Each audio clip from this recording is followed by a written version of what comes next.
grateful to have you all here. So this is a joint event. This is the Centre of Canadian Studies with the Centre on Constitutional Change. And we're very delighted to have Paul St-Pierre Plamondon here with us. Paul is MNA, member of the National Assembly of Quebec, but most importantly, he is leader of the Parti Québécois.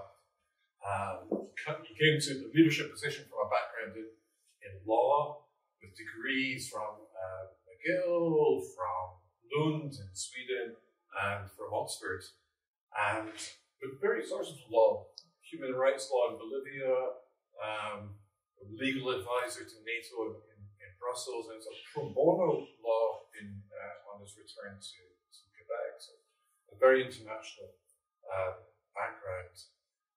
But he's talking today in position as leader of the Parti Québécois, and in particular, this provides a particular vantage point to view Quebec's position within Canada today, but also more generally of sub-state nations and their struggle for recognition in the 21st century. So we might prize out some questions on Scotland, no doubt, in question, but I'm just delighted to have Paul with us, and welcome. Thank you. Thanks a lot. I'm very glad to be here and have the occasion to basically answer questions of where we're at in Quebec. And it's, for the Parti Québécois, it's the first since many years we've abandoned diplomacy for reasons that are not too clear, but as far as I'm concerned, the Parti Québécois should put a lot of energy and time over the next years in independentist diplomacy. What is it? Basically, it's just to make sure that other nations that are faced with similar legal issues, similar social issues, similar questions about democracy or self-determinations of people should be able to talk to each other and think about things that happen in their society in comparison with other societies, or think about solutions, opportunities that have been considered or tried in one place and was never considered in another place. So I took the leadership of the party during the pandemic in 2020. And it was a time where talking about the independence of Quebec was really not the right timing. And I had to realize at that point that there was a cycle to start again. I think the journey towards independence are structured in cycles. And for a cycle to happen, the obvious starting point is to set a goal and to say as a leader, I'm here because I'm trying to achieve that goal. It doesn't come with any warranty, any guarantee, but at least you set the objective, and then you start doing things that are coherent with achieving that objective, one of which is being present, heard, and available in other nations throughout the world. And of course, Scotland is a very important nation in terms of talking about the topic today, which is self-determination of nations and how sub-state nations can reach independence. And so my goal today is basically to give you an overview as we see it of the Parti Québécois, so an independentist perspective on what's happening in Quebec right now and how we think it's going to bring in a new cycle of independence, being in the centerpiece of Quebec's politics. What is independence? Of course, being in Scotland, I will maybe use less time than I did in Oxford on what is independence, but it's important to remind everyone that independence and sovereignty is about who's sovereign, who's to decide. So it's a very fundamentally, it's a very democratic idea that the interests that are served by the parliament should be the interests of the people on the territory that is the territory of the assembly, of the parliament. Colonialism, by its nature, is to add another source of power, another sovereign, on top of the existing parliament, and it creates conflicts of interest. So basically, a people, a nation that says we want to become sovereign, it means that they want to decide by themselves, and therefore it means that they believe in democracy as it should be defined as far as I'm concerned. Are you familiar with the dates, the important dates of events of Quebec's independence, Quebec's quest to independence? So we can skip that, I think. Only to say a few moments that are, I think, very important to mention. Well, the first thing, obviously, is that the quest for normality and existence worldwide of the Quebecers is a quest that started centuries ago. So it goes back minimally to the revolt of the Patriots. And so I think we can say it's entrenched, it's very deep rooted in the population of Quebec, because from a generation to another, there's been a real attempt at gaining equal rights and obtaining normality. 2 referendums. Sometimes what we forget is that between referendums, the Constitution of Canada was changed, was really altered without the consent of Quebec, which from a civilist standpoint of exchanging consent for a legal contract is a real problem. And that between those 2 referendums, an attempt was made to reform Canada. And Canada is a very old and colonialist constitution, so that it's been demonstrated that it's almost impossible to reform it given the number of provinces and the threshold in order to achieve a reform of the Constitution. And that has impact on many of the topics I'm going to talk right now, so I'm going to go right into what has changed or what's relevant right now in Quebec politics. That makes us think that independence will be a very important topic over the next years. First factor is language and culture. Quebec is only 2%. Francophones in Quebec are only 2% of the North American population. So it's a fragile linguistic ecosystem. What one might say, it's almost a miracle that it's still speaking French at this point, especially given how Francophones were treated in other Canadian provinces, and where we saw in each of the other Canadian provinces a steep decline of the French language. So it's a fragile ecosystem. And in the René Lévesque first mandate and leading to the referendum, Quebecers chose to put forward a law called Bill 101 that is there to protect the French language. I'm mentioning that because the assumption during the first and second referendum was that Quebec's independence was probably a good thing, probably the right thing to do, but not a necessity, because we were okay. We had promises from the federal government that things would change, but we also had that capacity to enact laws like Bill 101 that would make the French language sustainable over time. That assumption doesn't work anymore. The data is very clear, and it comes from Statistics Canada, so we can't say they've been corrupt by the independence ideas. There's a steep decline in the usage of French language, no matter what criteria you'll use. At home, at work, cultural consumption, universities.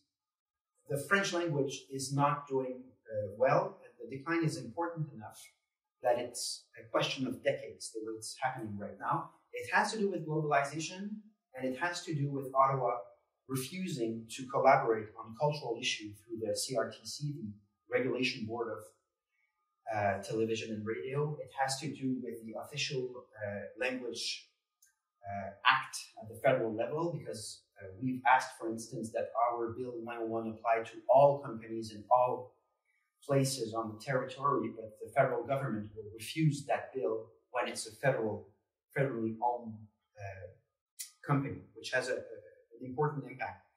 So right now in Quebec, I think, a new understanding that there's no sustainability. There's probably no sustainability to the French language and the Quebec culture if you stay within Canada, because some of the powers, you don't have them.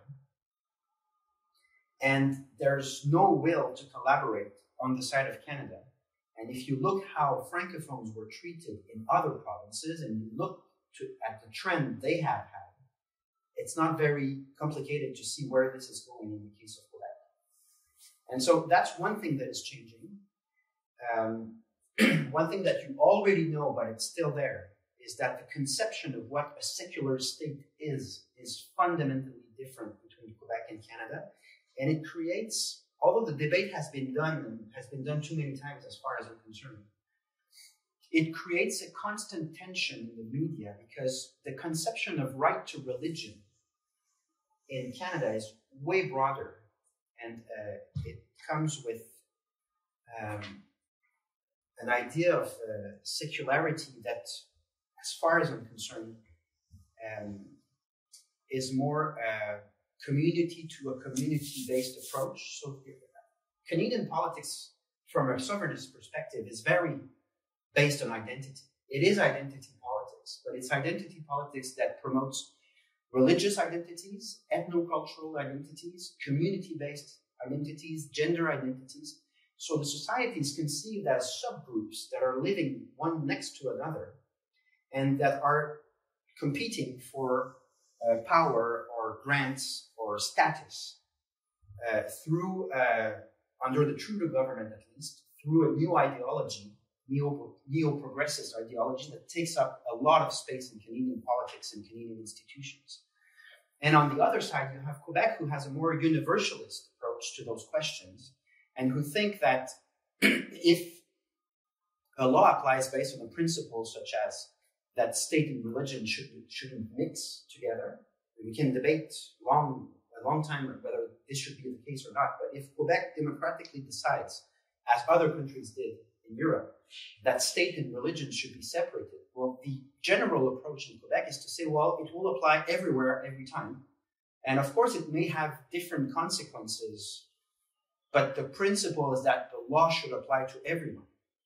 Whereas you'll have debates under the Trudeau government as to grants or laws that should apply only to certain persons of certain color or certain religion, a very differentiated approach into how the law should apply. Whereas a more Republican, not American Republican, but a more Republic-based idea is that all citizens are equal and then the law should apply to everyone, every time, and that social democracy, that is economic intervention, then should intervene in terms of reducing social inequalities. But the conception of citizenship becomes very, very conflicting because it's not, Trudeau's government is about post-national country with community-based identities, and Quebec is a national state with universalist approach to all its citizens. So it creates all sorts, I don't want to go through all the examples, but it creates in the media all sorts of genuine conflicts. And it comes with a lot of contempt, as far as I'm concerned, from Canada. Ottawa saying, well, it's because you're backward. It's because you're somehow retarded, that you don't understand how our approach to these things is much more virtuous than your approach that is universalist. So that's one. Identity politics seems to be like a very acute point right now that differentiates the two societies. The environment is a very, very big point and is very determinant for the upcoming generations of Quebecers, because according to Quebecers, we don't have any oil. And we oppose oil and gas because it's not in our interest and it's irresponsible from an environmental climate change point of view. So what we would do if we wouldn't have to send our money to Ottawa is to invest our tax income into companies based in Quebec so that we change the model of our economy and get rid of petroleum. What happens in Ottawa is that you have a very, very strong oil and gas lobbying, and it works both with the Liberals and the Conservatives. So it doesn't matter which government it is. Justin Trudeau invested in the pipeline and gives heavy subsidies to multinational oil and gas multinationals. So it's basically money from Quebecers going to oil and gas multinationals, and we disagree, and that money would go into changing our economy to a greener and more sustainable economy to the benefit of Quebec companies. So, and it seems to me that the environment is becoming also more and more acute in terms of the importance it has and how Canada doesn't respond to the democratic will of a majority of Quebecers. Quebecers on that topic. First Nations, of course, takes a lot of space, and it's much more important right now than it used to be, rightly so. And for sovereignists, the Indian Act is just a shame. It's just a piece of legislation that is directly from the colonial rule and that is unacceptable. And Ottawa's response is a lot of moral signaling. So Justin Trudeau will try, he will do ceremonies and say that he's so sorry from the bottom of his heart. But if you look at the legal framework of Canada, it is not about to change and it will never change. The Indian Act is there to stay. And it's a disrespectful piece of legislation, a colonial piece of legislation. So for us, the only way to get out of that and to have durable, sustainable, and respectful relationships between nations on the territory of Quebec is to break the legal order of Canada and make those laws unapplicable, and then turn around and say to each nation on the territory of Quebec, we consider you as equals. So can we negotiate from equal to equal? And can we bring the United Nations here so that we get a framework to achieve this new model that will be a historical innovation in the history of the world? First place to achieve equal to equal relationships on a territory, innovation so that First Nations be treated with respect. So independence becomes a solution to a subject matter that is more and more and more important in the public sphere in Quebec. Currently, we're dealing with a problem at Roxham Road, which is one piece of our border, where 99% of the irregular entries on the Canadian territory are through Quebec. And we're talking of tens of thousands of entries a year. And the Trudeau government not only didn't intervene, but has invested through donators, so has given contracts without appel d'offres, without contest, without bidding contest. Huh? Bidding contest. Without bidding contest, gave contracts to donators of the Liberal Party so as to operate, to make permanent the Roxham Road pattern. And so what it creates is another illustration that we don't control what's important to us, a bit like during the pandemic where nothing was happening at the airport and the city of Montreal intervened in the place of the federal government at the airport because during the first COVID wave, nobody was responding or doing anything useful at the airport. So there are constant reminders that we don't control what matters, and that having a government that is not ours on top of our own government creates problems, creates conflicts of interest or conflicts of decisions. And we spend a lot of time trying to fix that without any success. And that is my key point as to the political situation. Something very odd is happening.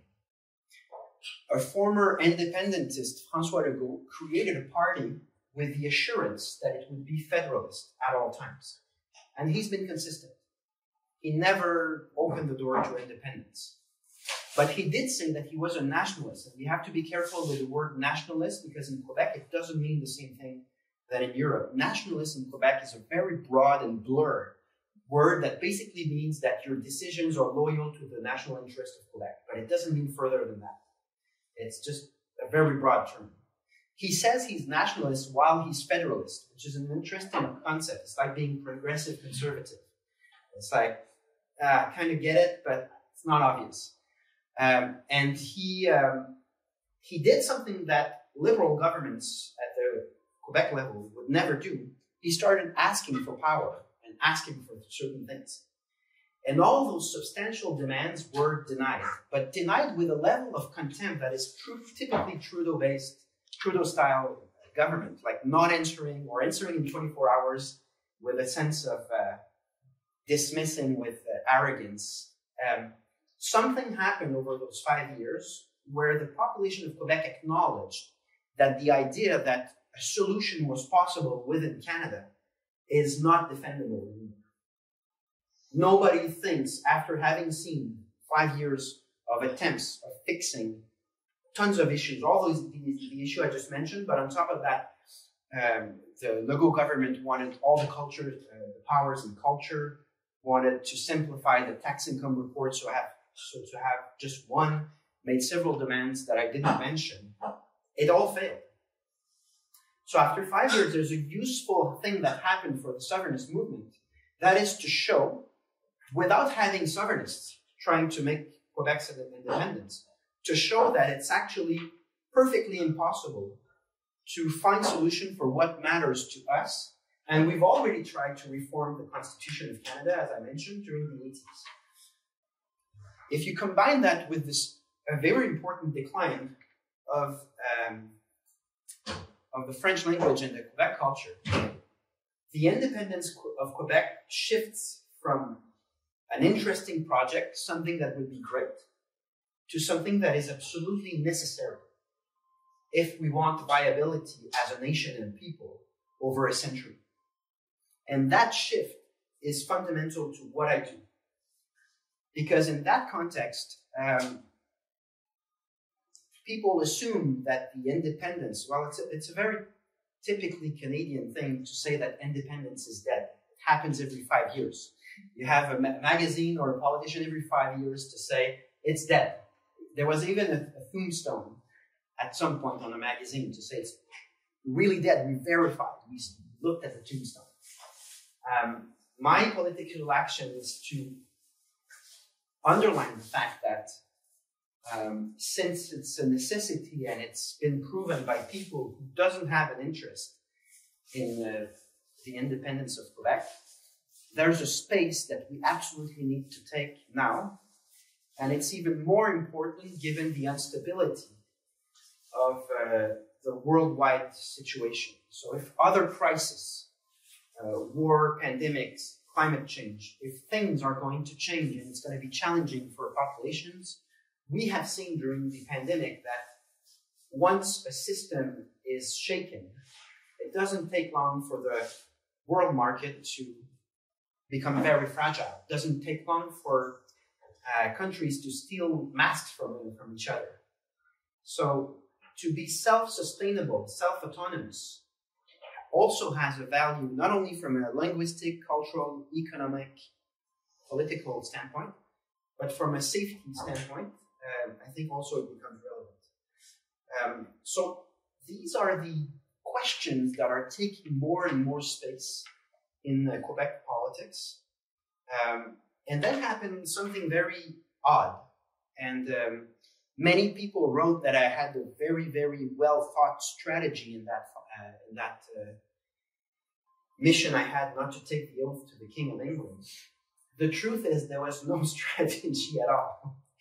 I had said on several occasions that I thought it was really unacceptable that elected members of parliament in Quebec, as their first political gesture act, as their first thing to do, would give their loyalty not to their people, but to a foreign king who's on top of that was harmful to the population in their history, the colonial king. So you start your career by doing that, by basically lying to yourself and lying to everyone.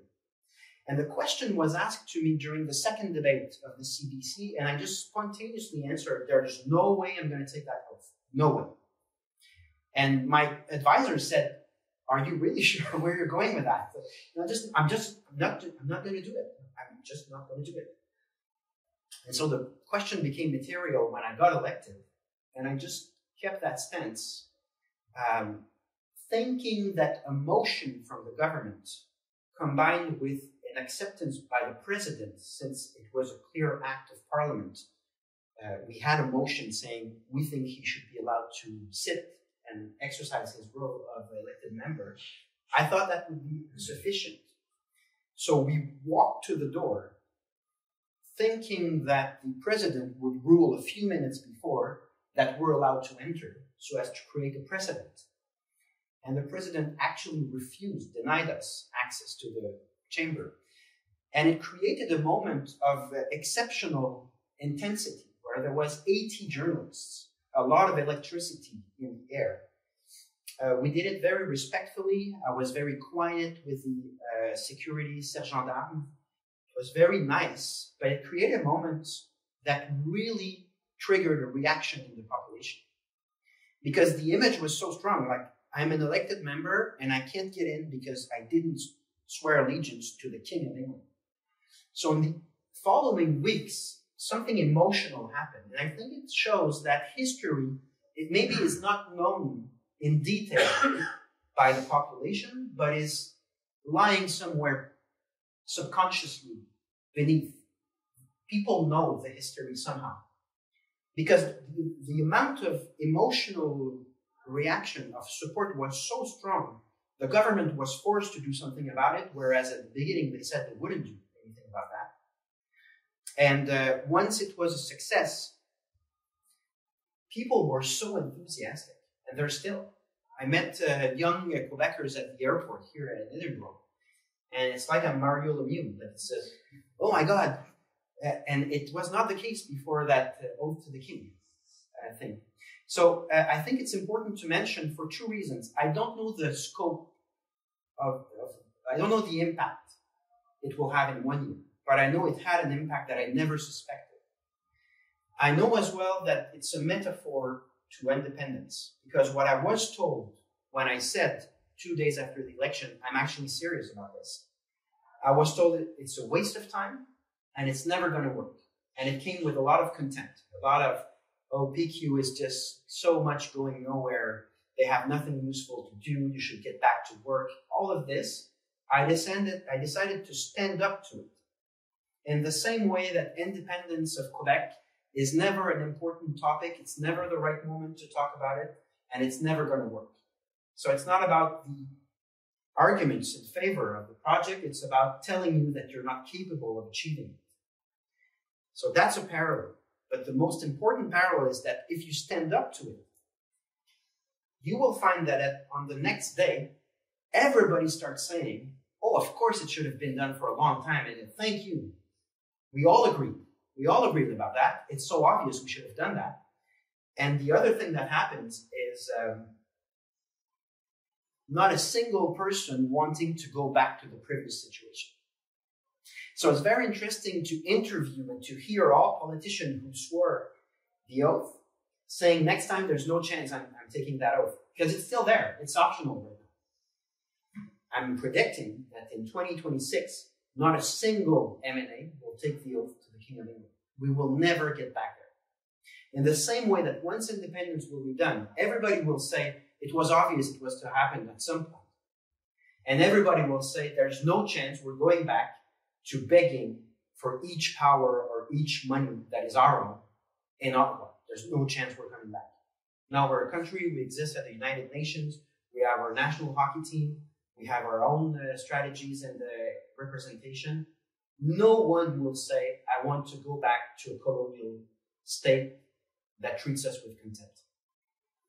So it's an important, because it's a miniature, can you say that, miniature? It's a miniature model of the broader thing. And what's interesting is people were a bit amazed that it took only 12 minutes. So it looks like a mountain, like to override centuries of oath to the King of England. What actually happens, it takes 12 minutes and then it's done. And everybody stares at each other. It's not there anymore. And I think voting for the independence of Scotland or Quebec is a bit the same way.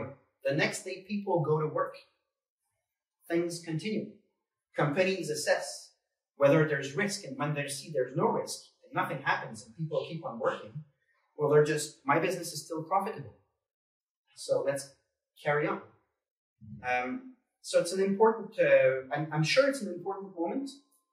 I can't evaluate right now what impact it has. I know in New Brunswick, they started considering the same thing.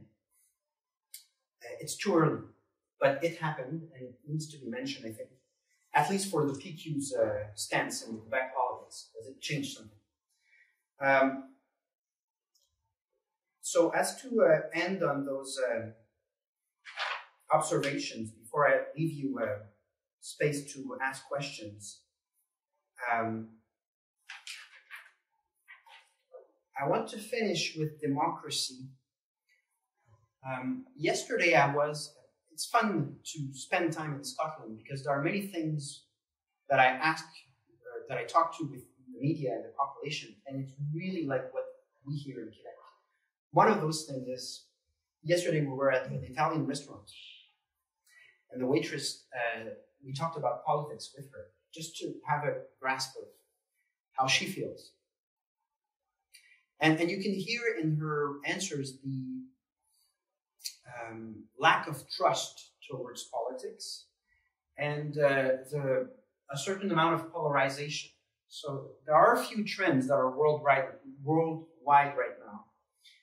It's polarization through social media and media, but also distrust into governance in general. It's always been there, but it's really increasing, I think. And the combination of the two creates space for a reappropriation of democracy. I think there's a healthy skepticism into a neoliberal, globalized world.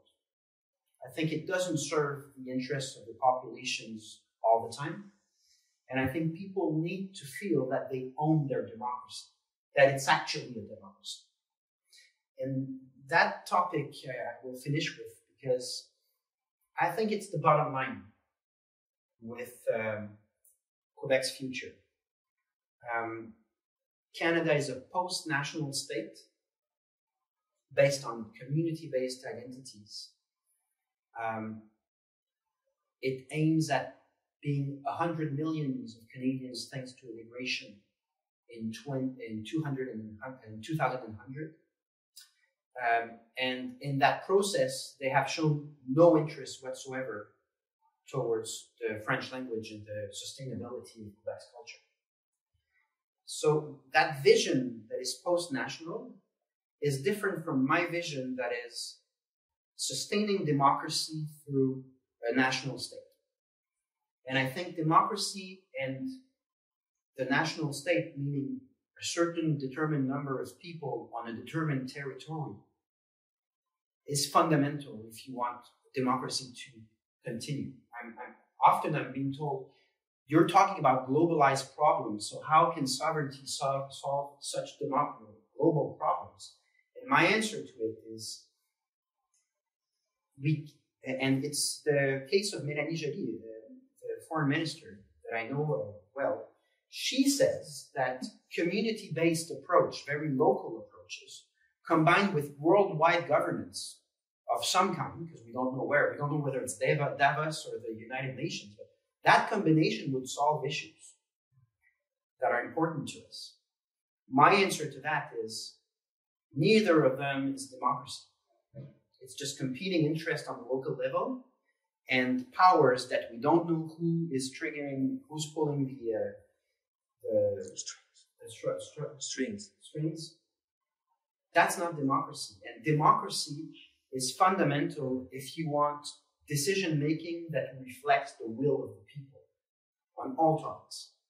So for me, the national state is fundamental to preserving democracy, and the post-national state is a threat to a healthy democracy. And it's especially the case in Canada, where the unit, as Jane Jacobs once put it in the book in the 1980s, the unit is way too large.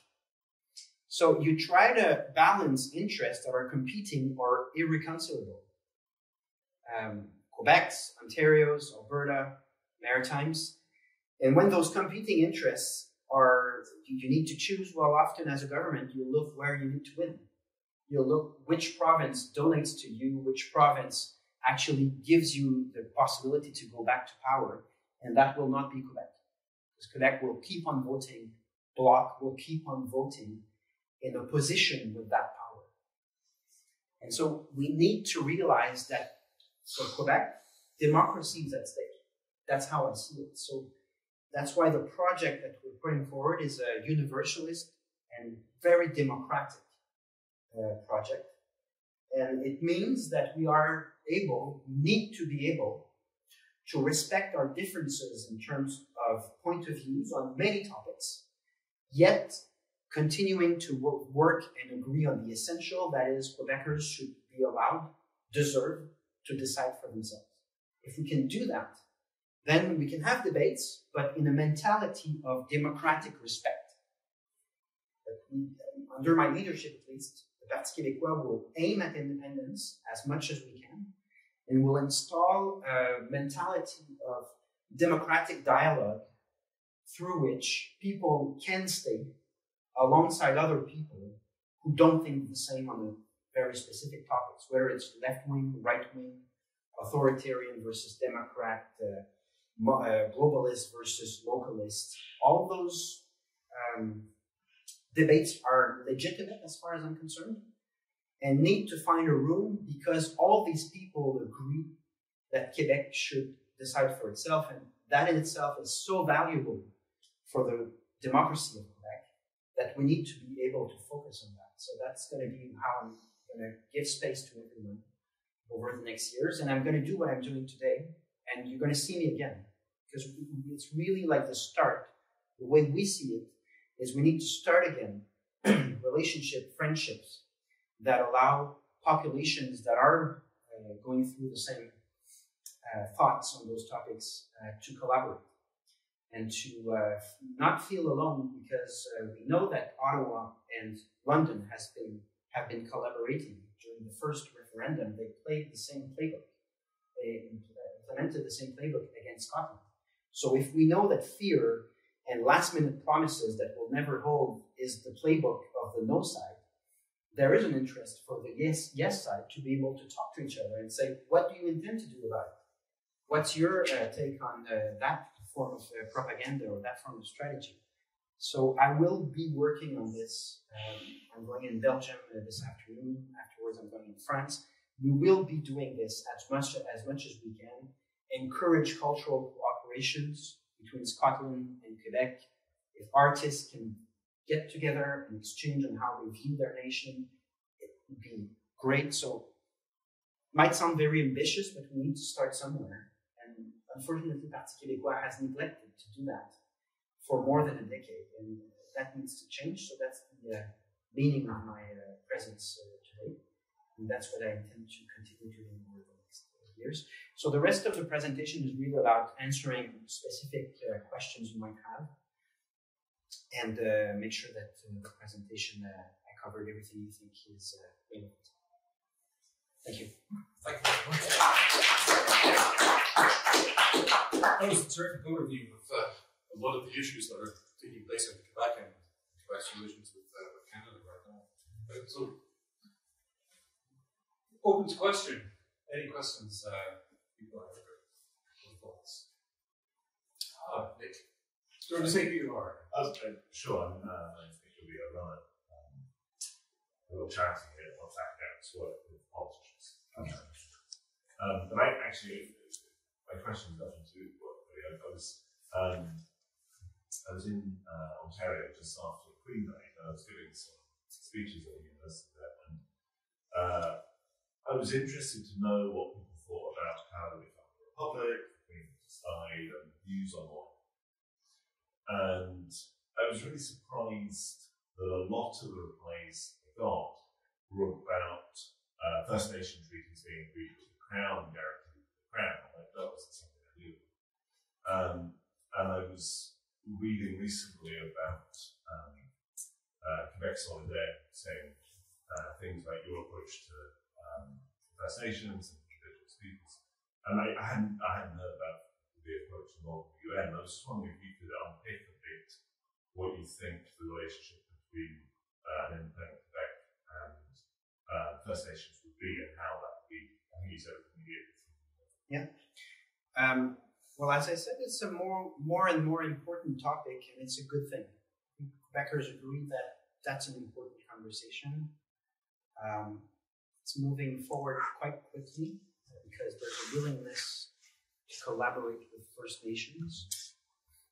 And it raises the subject of colonization and decolonization. And there's a paradox there in general. In many federal institutions, there are a lot into left-wing thinking of decolonization, but they're not willing to do anything about the structure of it.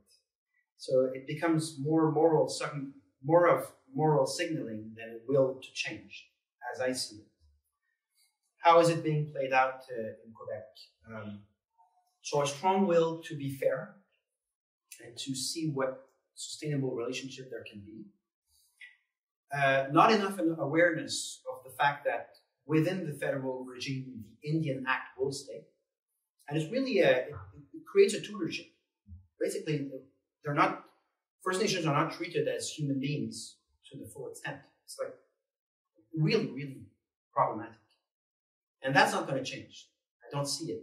There were several occasions.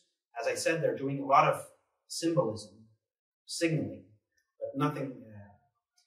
So I think how it needs to be presented as far as the Parti Québécois is concerned is to say, if you succeed with independence, on the next day there's an incredible opportunity. Because you can tell First Nations, if you want the exact copy-paste, the exact same thing as the Canadian regime, we'll provide it to you. Now, you also have, because you're a self-determining nation, you also have the option of sitting down with us, and probably with the help of the United Nations, to try to find a deal that is equitable for nations of equal status. And that's what we're trying to achieve. And it's not an easy thing, because you have many nations on the territory, and for meeting them, they don't see the same issues, they're not in the same exact mindset on those questions. So it's a challenge, because you need to be equal in the way, there needs to be an equitable treatment of every nation, yet they don't have necessarily the same agenda. But it seems obvious to me that before the referendum, the federal state will use its funding to First Nations to try to pull strings and try to make our journey to independence more difficult. They will do that, for sure. But once it's effectively done, there is an opportunity that is incredible. Because I don't see the government of Quebec, under the PQ at least, we will guarantee the exact same treatment if the nation chooses to do this. But we will also say, we think we should take that opportunity to change things. And we have people able to help us. So sometimes change is positive for everyone, including other provinces. For my parents who voted no in both referendums, it was seen as a breakup, as something to cry about. And there was the Love-In, the We Love You Quebec initiative. I think nowadays people understand that it's not about who you like or who you not like. It's about transformation. Changing things is not a breakup. It's transforming how your relationships are structured so as to reach sustainability. And the current model is not sustainable. Not sustainable from a linguistic, cultural, environmental, First Nations. So there are so many topics on which it is not sustainable. We need to go into a transformative process. But it's important to mention that Quebecers view Canadians very positively. And they don't have, there's a form of contempt called Quebec bashing towards Quebec, because it's always like the different kid who doesn't do what everybody does. But I don't think we're dealing here with, I think that in general, there's a friendship that I would compare to Sweden and Norway, for instance. Not to make comparisons, it's different, but there are a few nations that are neighbors that became country, and it was a bit tense. But at the end of the day, they get along well. That's my reading of how Quebecers see Canadians. So, in regards to First Nations and in regards to other provinces, so the Supreme Court was quite clear. There's an obligation to negotiate, and that negotiation will be transformative. But I think it's an amazing opportunity to really change structures that are problematic and that we know about it, but the Ottawa stance is to put a Band-Aid on it. Do things that are symbolic, that is moral signaling, but that actually doesn't change anything to the structural problems. So that's what's awaiting us. Thank you. That's really interesting. And two questions. First is just did I hear you correctly in describing Canada as a colonial state? As a what? Did you describe Canada as colonial? So how is correct? Colonial? Oh yeah, it's colonial. mean, for me, it's difficult to understand it in that way. It's a very important. To think of Quebec as a colony of Canada, and I would never think of Scotland in that way either. Yeah, but it's a different context, because Quebec is a military conquest of both the French on the territory in New France and the First Nations, and it's a very important nuance difference with Scotland. The colonial structure, the way the colonial empire of Great Britain works, is quite consistent. It's to be soft enough on populations so that they don't revolt, yet creating a legal order that ensures that the colonial power keeps power, and that change is almost impossible. And so when I say that Quebec is under colonial rule, what I mean is that, of course, Canada as itself, as of today, is not a colonial state. Its origins, it's an extension of the colonial doctrine of Great Britain. The Constitution was written in that way. The Indian Act is written in that way. The way that power is exercised, that the Constitution is being interpreted so that powers that should be vested to provinces are actually a spending power of Ottawa, so that they can do something to create loyalty, and they can also starve some of our systems to further say, you can't even manage healthcare, how can you have a country? All those techniques are of colonial nature, and if you look at the origins of that system, and if you look carefully at the 1867 Constitution, it is a colonial order. So what's the status of French Canadians in all this? Because they are a colony that goes to New France, and then they are conquered. And I think it's difficult to define where we stand in terms of definition because of that strange overlap of statuses. But my point is that something in the colonial structure is undemocratic. Something in the idea of a crown, of an empire and a colony is purely undemocratic. And that's why I didn't take the oath to the king. And so the origins of our system is not totally democratic, and for the vast part of colonial nature. And it has an impact on French Canadians, it has an impact on First Nations, and until we change or break that mold, we will be structurally dealing with the same problems over and over. But it's true that you can't say, I understand the difference. What I mean is that it's of colonial origins, and that it then creates structural problems that are recurring. But it's true that it's not a colony in the sense of 18th or 17th century colony. But the origins and the legal framework are really structured based on colonialism, and it creates the problems I've just talked about. I did it, and it's much more specific. So as I understand it, the federal government, the federal parliament, the provinces are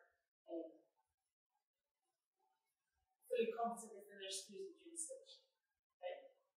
So can you explain a little bit more? This is just more for information. You talked about energy and pipelines issue, where energy and the environment are regional responsibilities within the control of the National Assembly. Where is the tension there? What's the relationship there? Can you just say a little bit more about that? Yes. There are several tensions, and I think it's relevant to Scotland because there are parallels. The first tension is that the federal government has powers pertaining to interprovincial works. So that's one thing, but they have powers over banks, ports, airports, of course, diplomacy, financial decisions. So there is a list of powers that are really clearly granted to Ottawa. That's the first problem, because then Ottawa will intervene in projects where actually provinces might disagree, and will just override the provinces with decisions. But if it would only be that, honestly, I don't think it would be such an acute issue. What happens is that the federal government never respected the Constitution. Never. They started taking tax income to finance wars. So maybe a historian could help me here, but I think it's the First World War. It might be the second, so I'll verify afterwards. But they said, no, we never took income tax from anyone, but we need to finance a war, so we'll temporarily start perceiving tax income. So it's to tell you that at the beginning, the intention was not to have a government over a government doing both the same thing. And then they said, well, we need to keep it temporarily at least longer for certain very specific missions. And as it grew over time, in the 60s, 70s, they just grew their assiette fiscale, their share of what they could earn. And with that money, once you have money, you don't want to get divested anymore. You have power. So they started investing in provincial competence in exchange for conditions, power, management to stabilize Canada. And that's the biggest problem. It creates two problems. It's anti-democratic because let's say we've decided that for healthcare we want a public system and Ottawa thinks the private is the future. So they say you'll get a share of your own tax money if you comply to this and this criteria. Justin Trudeau tried to impose such criteria on the healthcare, and at the end, he didn't succeed, but he gave only the 1/6 of the monies that were required by provinces. So that's one problem. It's putting political influence, and it was very useful in tackling the independence movement. They started giving grants in universities and to artists, knowing that independentists were in intellectual groups, so that if you want to keep the money, you need to be loyal. And they started doing that, and it's not a theory, it was explicit. In 1996, the Chrétien government was really blunt about it. That's what we're going to do. We're not going to negotiate. Plan B, they call it. And we're just going to intimidate and spend money where it's useful, and created a scandal called the sponsorship scandal, spending for... So that's one thing. But then if your central government earns too much money and starts spending in the competency of provinces, not only it's difficult to reconcile in terms of orientations, but doubling every mission makes it that you lack money in some areas. So if you look at the healthcare, when Quebec and other provinces, it's not just Quebec, are given just a sixth of what they ask for, and if you see the historical funding by the federal going from around 50% to around 21%, it's because money is going elsewhere. And it's going through doubling the missions that are already existing in the provinces. And it's really incompatible with what the Constitution meant at the beginning. Ottawa would not even get tax money, tax income from citizens. So that's how it evolved. And so that's where it's problematic. Difficulty in orienting coherently decisions, but also difficulty in getting funding for fundamental missions, because the federal decided to go every place with programs that are mimicking what already exists. Other questions? Richard. Hi, I'm Richard Harry from this organisation, the Centre. Can I ask you about how you build up and preserve your base of militants, of your activists on the ground, when your whole party is not just being advocating as a policy, but being a vehicle for a dream as well? Independence is a dream very often, and as people grow old, you have generations in your party who've been there since the 60s. Exactly. All the way through. What happens to them? Do they say, I'm just getting old and the dream isn't going to happen in my lifetime? Are they still there? And how do you bring other new, younger dreamers? That's It's a very, very fundamental and relevant question. A lot of people in Quebec are very interested in hearing my answer to this. I published a report when I was the special advisor to the leader of the Parti Québécois in 2017 called Rethink the PQ. And it was very controversial at the time. Because I said you can't have a movement that is one generation based. It doesn't work. So I started writing about how we would reach the status of a multi-generational movement. And that's what we're doing right now. A lot of what we do is about reaching out to groups that haven't heard of us for 15 years. It's true diplomatically, but it's true in internal politics. It's difficult because the dream, as you put it, is universal. Everybody's invited, and we actually need everybody to reach that dream. Universality is incompatible with polarization. And our challenge, as I see it, is to be multi-generational and not fall for polarization between generations or polarization between left and right and so on. And that's really different from the other so-called independentist party called Québec Solidaire. They are officially independentist. A majority of their voters are actually federalists, but they will tend to oppose one generation against the other. So the old CAQ of uncles that are clueless versus the new generation that are so motivated and strong. We can't and we won't and we do not want to do that. So we need to be in constant positive communication of saying, no matter what your age is, your region, your color of skin, your religion, your individual characteristic, we will welcome you and we will host you. All we want to achieve is deciding by ourselves and take that opportunity to write a new chapter in our history that might solve many of the issues that are at stake right now. But it entails that you don't fall into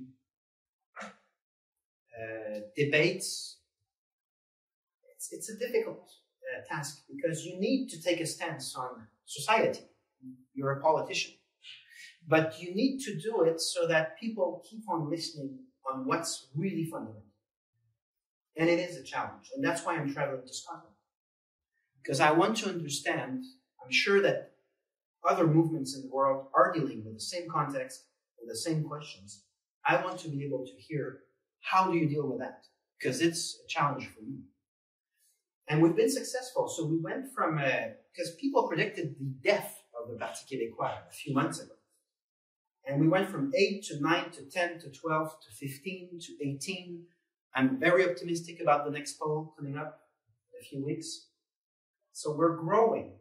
And I think we need to keep that capacity to talk to everyone and yet have intelligent answers on every topic. And it's a balance that requires a lot of care. So we're completely to the opposite of polarized politics, of politicians who just say whatever creates an emotion to get as many likes and retweets as possible. We can't play that, and we don't want, it's not in our culture either. If you look at René Lévesque's, the founder's legacy, we're back to the basics of René Lévesque's thinking. And we have a bit of the same entrepreneurship. A trip like today, a trip like what we're doing right now is really entrepreneurship. Saying we don't know exactly what will happen, but we need to start somewhere. And since we're there, we're going to serve as much as we can our mission. And we're going to see what happens. So we're back to that mentality of the 70s that originally started the party. Anyway, so I'd like to ask you one other thing. That's right. Obviously, the protection and promotion of French is a big part. But I think the world over, we're seeing that English is such a useful language. It's a global language, and all young people will, in a sense, want to.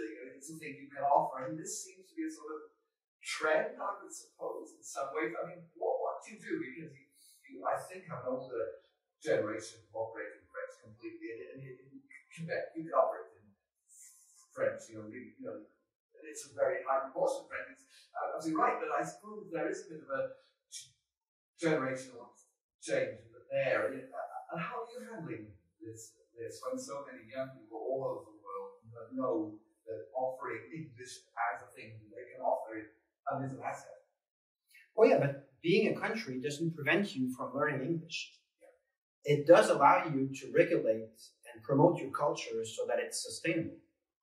But it's not look at me, like, it's not an anti-English speaking movement. It's a movement about democracy and self-determination.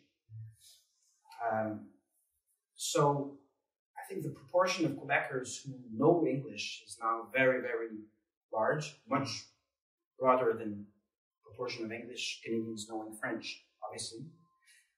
And this is a fact. What you're talking about is just a sociological fact about knowledge and interconnection with the Anglo-American style of culture. Now, we need to raise the issue that it's actually cultural imperialism. And that's not me who said that, it's the Director General of the CBC. So the English-speaking state-owned media said, we are facing imperialism, and we need to respond to it by protecting and promoting what we do locally. So it's not a Quebec thing. It's really a question about diversity. And that's one of the most important paradoxes of Canada, is that it talks all the time about diversity, but it has very little interest in the diversity of First Nations and French Canadians, who are a genuine diversity from a cultural and linguistic point of view. Canada is obsessed with individual characteristics and says that it's a source of diversity, but when you look at how the cultural scene is evolving, it's actually quite standardizing. We are before a standardization. And that standardization has as a norm the word diversity, endlessly, diversity. But when you look at the policies, it's actually quite adverse to diversity, to genuine cultural and linguistic diversity. And that's a problem, of course, for Quebec, because we want to be sustainable.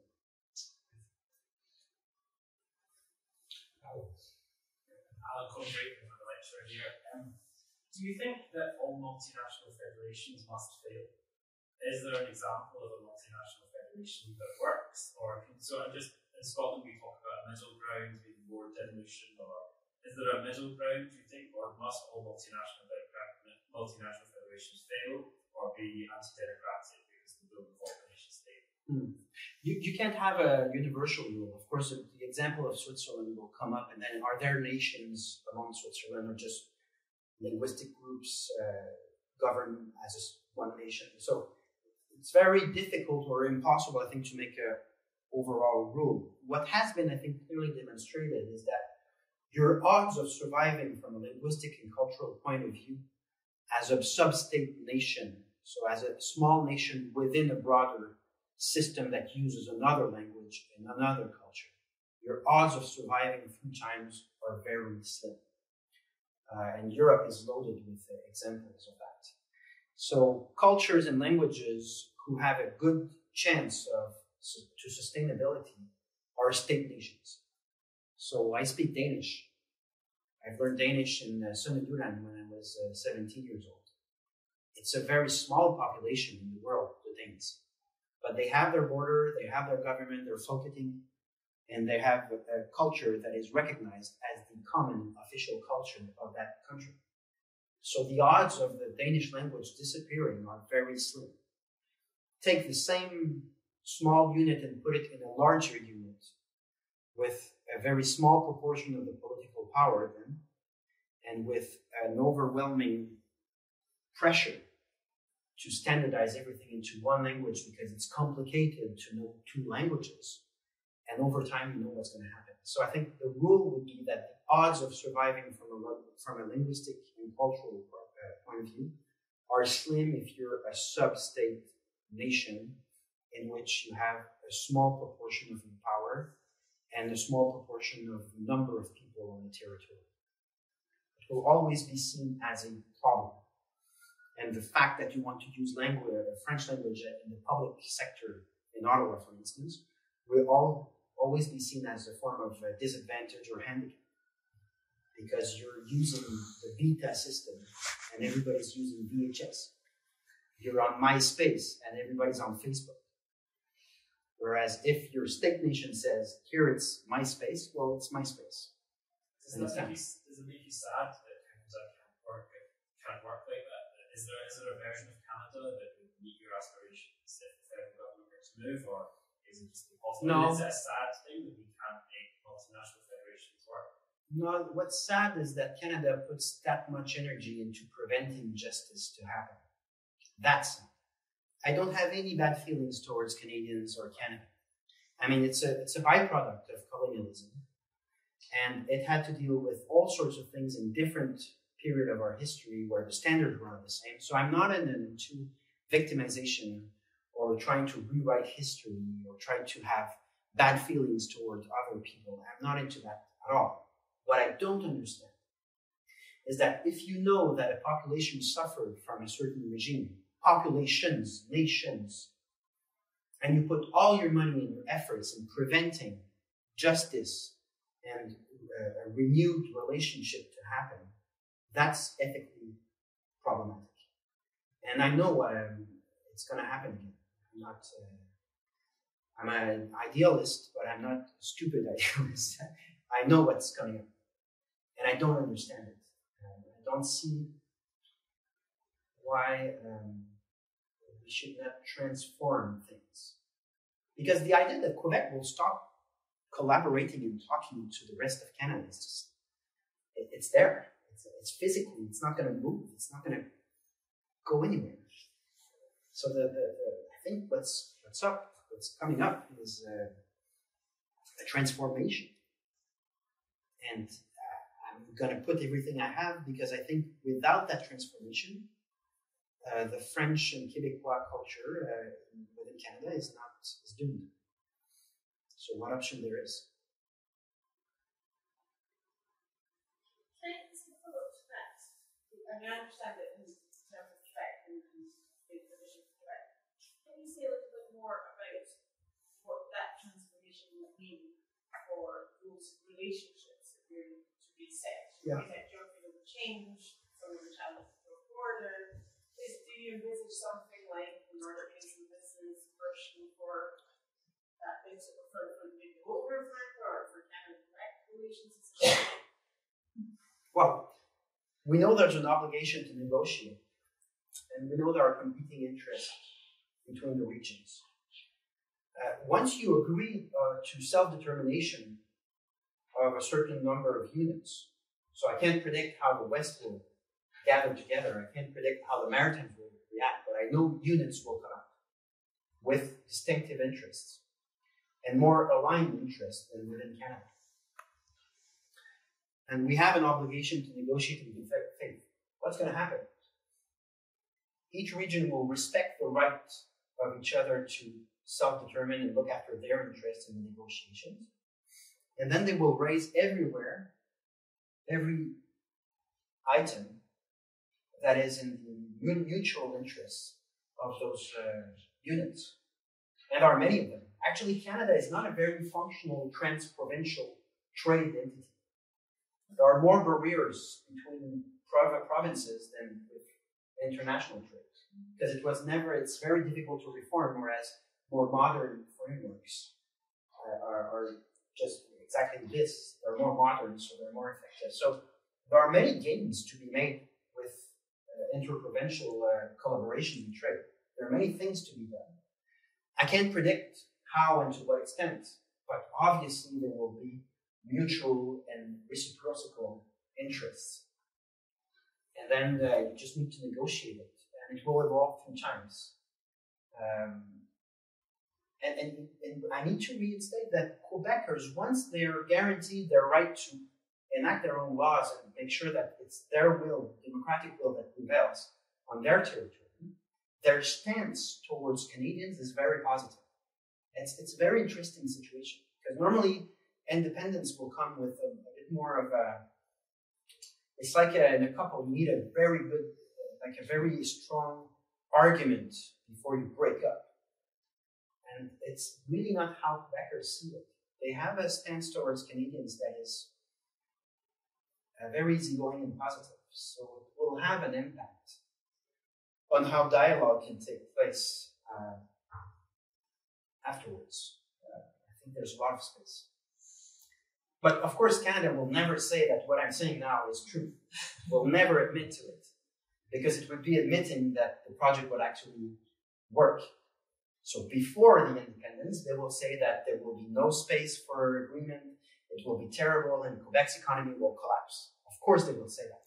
And those companies will be based in Toronto. Once it's done, they have commercial interests, we have commercial interests, and we have mutual interests, geopolitical interests, and we have mentalities that are quite common. There are differences, but there are commonalities. So I don't see these people not talking to each other, especially with the mentality in general in Canada and Quebec. It's kind of an easygoing place in comparison to many other places in the world. Conscious of this time, maybe Jonathan? Thanks for that. Insights. Jonathan Marion here as well. We talk a lot about democracy and the Quebec people express sovereignty. But the other aspect of democracy is just managing businesses in society. So, here often various SMEs have said, if we were independent, we'd be out of business, and there'd be a new party system would have to arise. Yep. You have a sort of speculative vision of what that might look like if you could achieve independence. What would be the visions that would have to be expressed with a new emerging party system?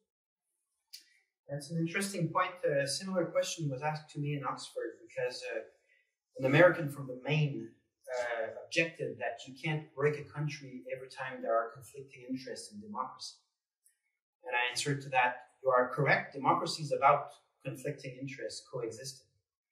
But when those conflicting interests are between different nations and that the very existence from a linguistic and cultural standpoint depends on the capability to exist as a country, then the international law will tell us that there's a right to self-determination to nations.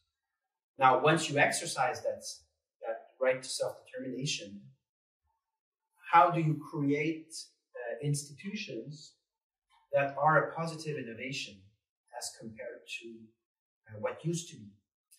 And there'll be a good and healthy tension between conservation of certain traditions and innovation.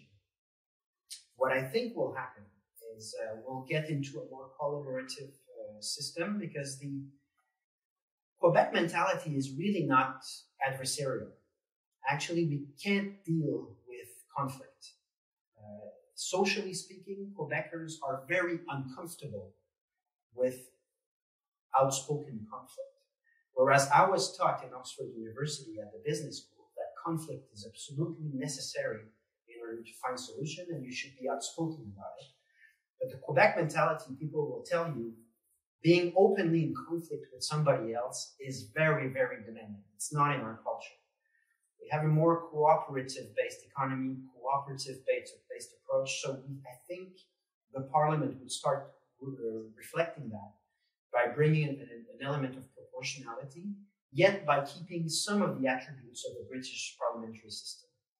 So that mix will be interesting. And then the other factor will be, how do you bring in, if they want, First Nations in the democratic process? How do we ensure that we actually consulted and debated with everyone before a decision is made on the territory?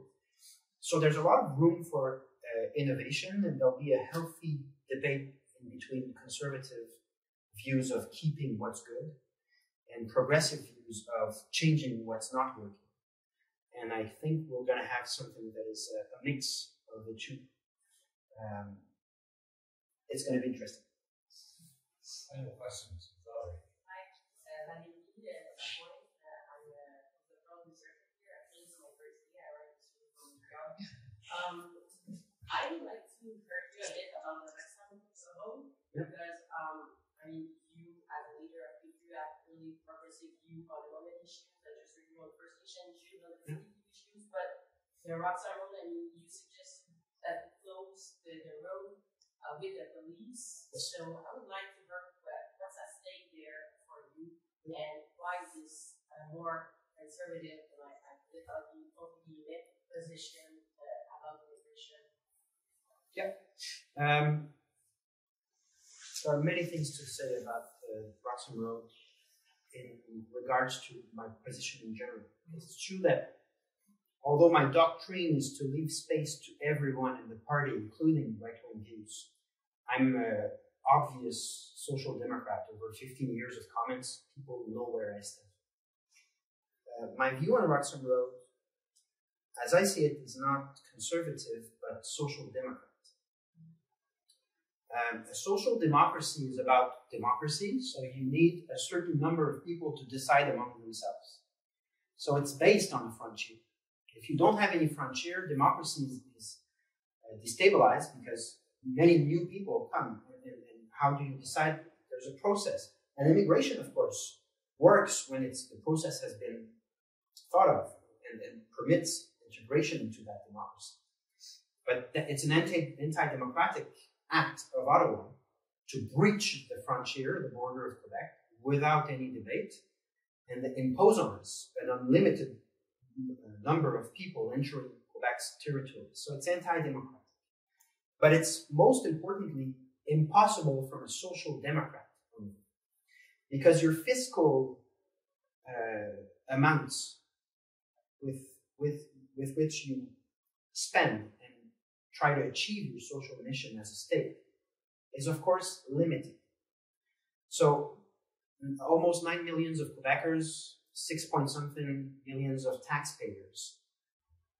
What happens if there's an unlimited number of people entering in Quebec in the context that there's more than 900 million people south of the border, including the Americas, and that in countries like Turkey, they have reports saying if you fly to Quebec, you get free services and housing. That happened very recently. The potential for irregular entries is unlimited, and the capacity of the state to deliver services is by definition limited. What happens if people pay taxes and get no services in exchange? What happens if there's a housing crisis and nobody finds a home and people live in extreme poverty on the territory? Well, it happened. It's a social democracy crisis. People will say, well, if that's the case, why should I pay that much taxes in income tax? So they'll switch to right-wing options. So in my view, I'm upholding the foundations of social democracy. And I have to remind everyone that all parties at the federal level and at the Quebec level, except for the Liberal Party of Justin Trudeau, agree on closing Roxham. The difference is that all other parties said, I'm going to hide between Justin Trudeau. Se cacher dans la jupe de Justin Trudeau, I'm going to hide.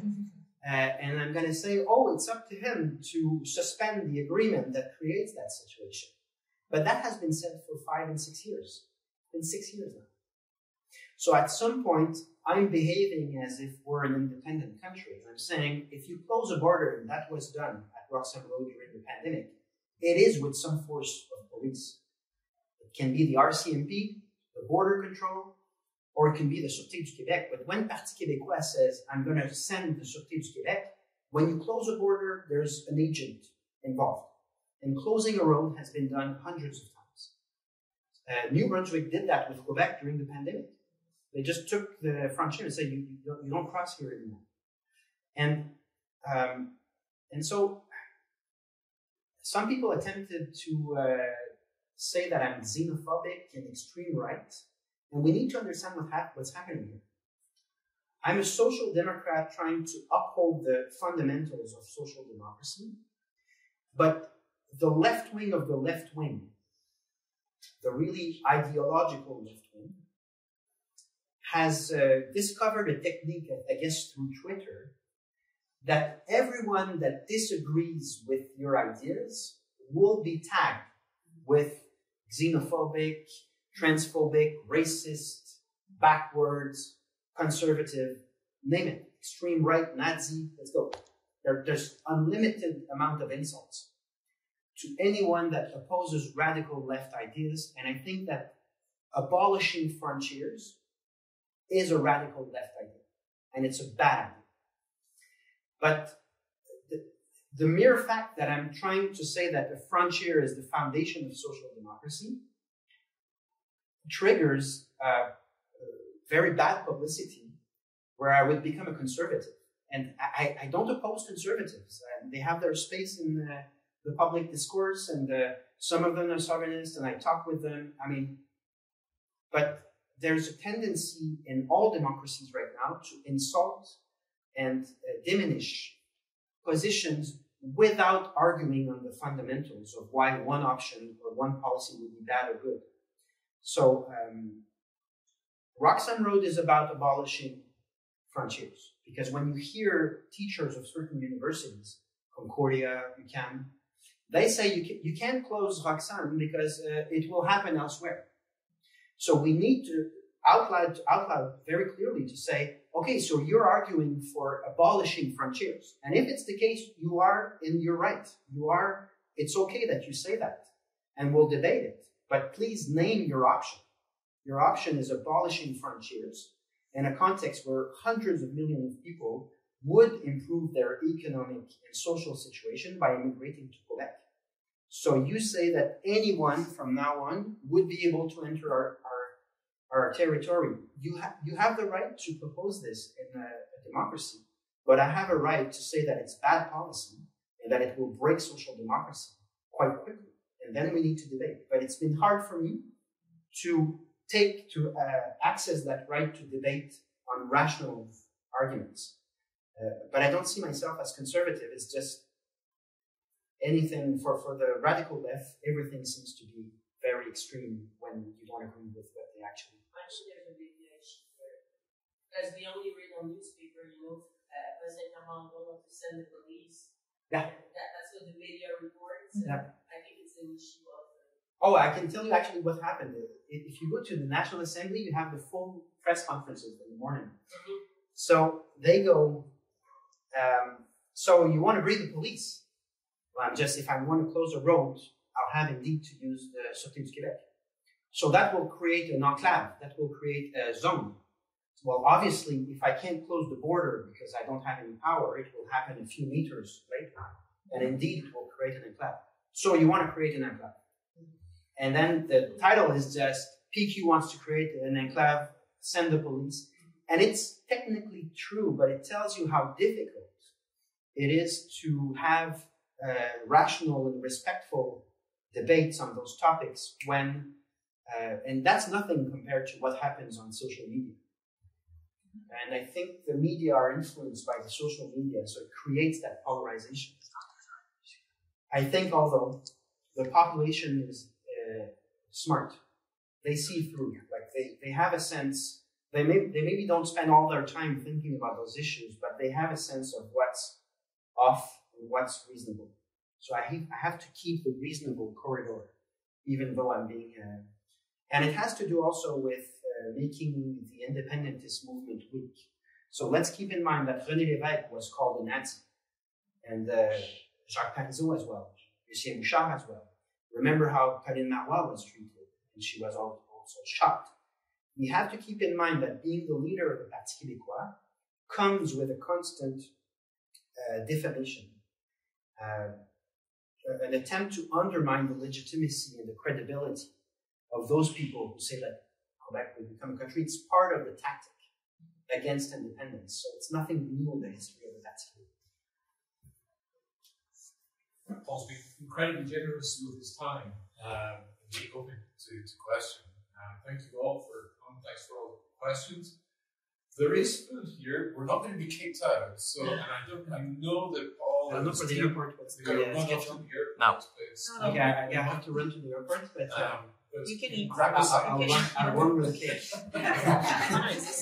Coffee.